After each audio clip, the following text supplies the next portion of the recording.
Bismillahirrahmanirrahim. Assalamualaikum warahmatullahi wabarakatuh.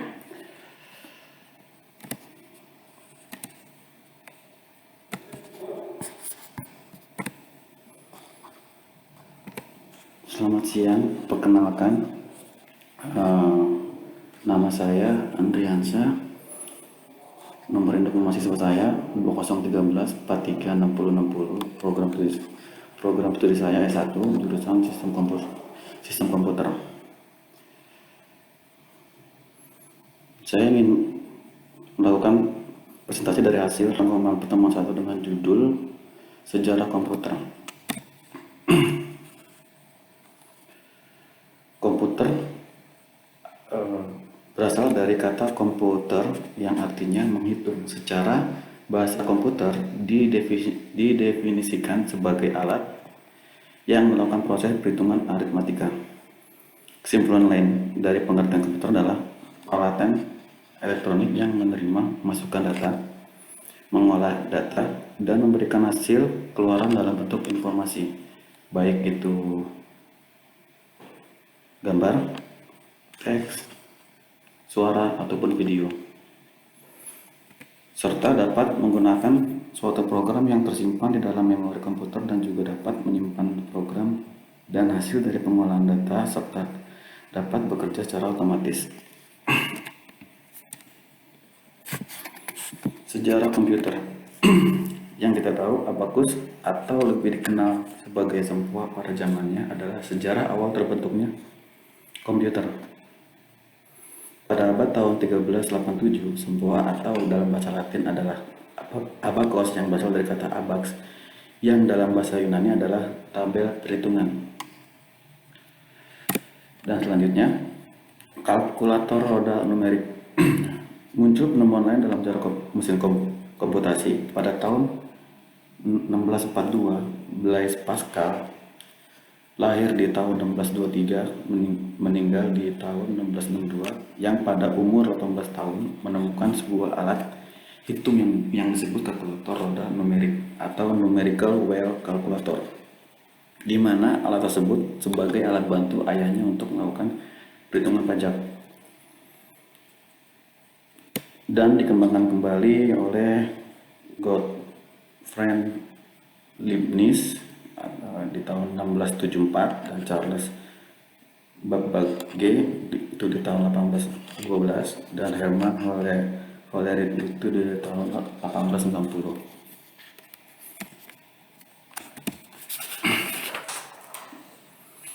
Ada 3 jenis komputer yang tergolong berdasarkan data yang diolah, yaitu pertama adalah komputer analog.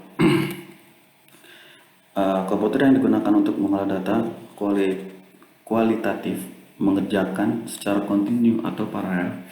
Contoh dari komputernya adalah untuk mengatur suhu, kecepatan, arus listrik, tekanan, dan lain-lain. Dan kedua adalah komputer digital. Komputer digital ini adalah komputer yang digunakan untuk mengolah data kuantitatif seperti huruf, angka, kombinasi huruf dan angka. Dan keunggulannya pada komputer digital ini adalah dapat menyimpan data selama masih dibutuhkan, terus dapat melakukan operasi logika. Data yang sudah dimasukkan dapat dikoreksi atau dihapus kembali. Output dari komputer digital dapat berupa angka, huruf, grafik, maupun gambar. Dan yang ketiga adalah komputer hybrid. Nah, merupakan kombinasi antara komputer analog dan digital. Sebagai contoh adalah mesin faksimil.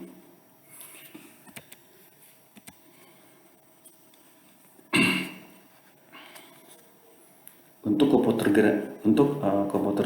generasi pertama itu dari tahun 1946 sampai 1959. Di tahun 1946 adalah tahun dibuatnya komputer generasi pertama yang menggunakan vacuum tube atau tabung vakum sebagai komponen dasar pembuatannya. Program yang dibuat dengan bahasa mesin atau adalah assembler, dan ukuran fisik komputer sangat besar dan cepat panas serta proses kurang cepat, dan kapasitas penyimpanan kecil. dan membutuhkan daya listrik yang cukup besar serta orientasi pada aplikasi bisnis.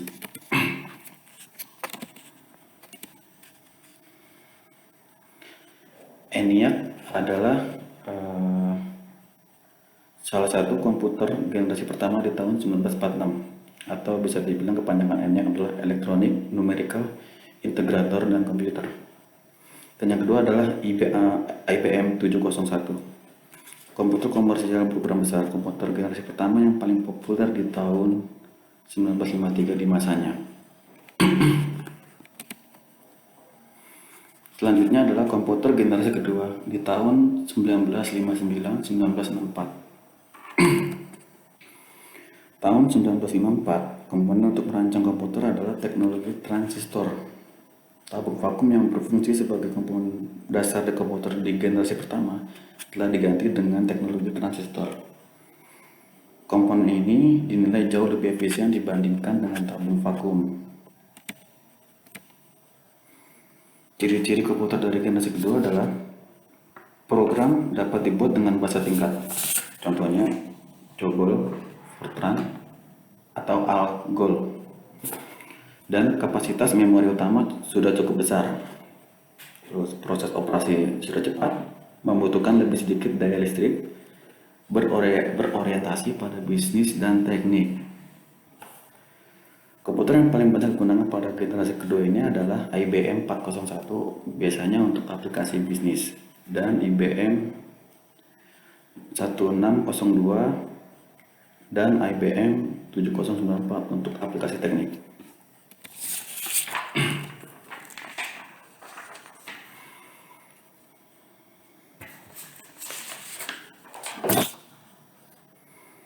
Selanjutnya adalah komputer di generasi ketiga, itu di tahun 1964-1970. Generasi komputer ketiga dimulai pada tahun 1965, di mana pada masa itu komputer ini dibuat menggunakan integrated circuit atau bisa disingkat adalah IC. Teknologi ini menggeser fungsi transistor sebagai komponen dasar di komputer generasi kedua. Namun transistor masih tetap digunakan, akan tapi ukurannya lebih diperkecil. Beberapa transistor yang berukuran kecil tersebut dimasukkan ke dalam IC bersama dengan resistor dan kapasitor. Komputer generasi ketiga ini menjadi komputer pertama yang dapat membuat operator berinteraksi menggunakan keyboard, monitor dengan tampilan sistem operasi. Selain itu, komputer ini menghabiskan daya yang lebih murah sehingga dapat dijangkau masyarakat umum. Komputer generasi ketiga merupakan perkembangan melalui tahap yang sangat pesat dari komputer terdahulu. Komputer generasi ketiga ini muncul pada era 1964 sampai 1970. Dalam penggunaannya transistor membuat kinerja komputer cepat panas sehingga komputer generasi kedua mulai ditinggalkan. Dan untuk ciri-ciri komputer di generasi ketiga ini adalah listrik yang digunakan lebih hemat, software yang lebih meningkat, harga hingga terjangkau, memori memiliki kapasitas yang lebih besar, kecepatan menggunakan IC sehingga kinerja komputer lebih cepat, memiliki kecepatan 10.000 kali cepat dibandingkan generasi pertama. Komputer sudah dapat melakukan multiprocessing. Komputer sudah memakai visual display dan dapat mengeluarkan suara. Menggunakan penyimpanan luar seperti disket, magnetik, mampu melakukan komunikasi dengan komputer lain. Ini contoh untuk contoh komputer di generasi ketiga adalah IBM Series S360 dan Nova, dikembangkan oleh Data General Corporation, komputer mini 16 bit pertama di tahun 1969.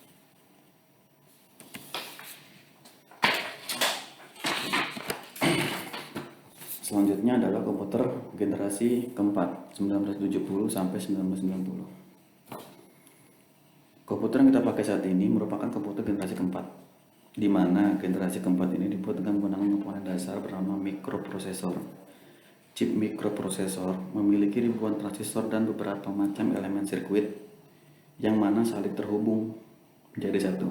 Intel menjadi sebuah perusahaan yang paling berpengaruh terhadap perkembangan chip mikroprosesor karena mereka berhasil menciptakan Intel 4004 yang merupakan cikal bakal pengembangan komputer. Perusahaan dari Intel berhasil menggantikan perangkat komputer yang memiliki ukuran yang besar menjadi sangat kecil sehingga membuat menjadi lebih efisien. Pada tahun 1971, IBM menciptakan komputer yang didesain khusus untuk kalangan rumahan, sedangkan Apple mempublikasikan Macintosh pertama kali pada tahun 1984. Sebuah sistem operasi yang dapat dijalankan dari perangkat komputer. Banyak sekali kemajuan besar yang terjadi pada generasi keempat ini, seperti diciptakannya mouse, graphical user interface, atau GUI, hingga komputer jinjing yang disebut sebagai laptop, prosesor atau yang disebut CPU selalu mengalami perkembangan dari waktu ke waktu hingga sekarang. Nah, untuk tiga ciri komputer generasi keempat adalah dapat menggunakan LSI atau Large Scale Integration. Sudah dikembangkan dengan memakai semikonduktor dan microprosesor yang berbentuk seperti chip untuk memori.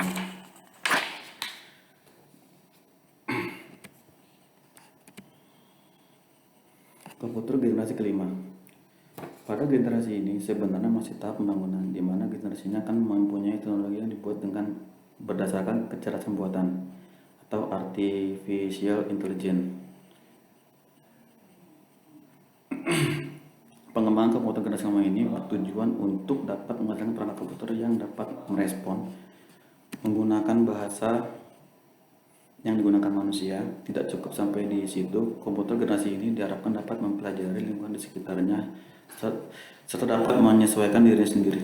Nah, untuk ciri-ciri komputer di generasi kelima ini adalah komputer masih menggunakan teknologi LSI namun akan mempunyai banyak pengembangan, yaitu adalah VLSI atau panjangannya adalah Very Large Scale Integration.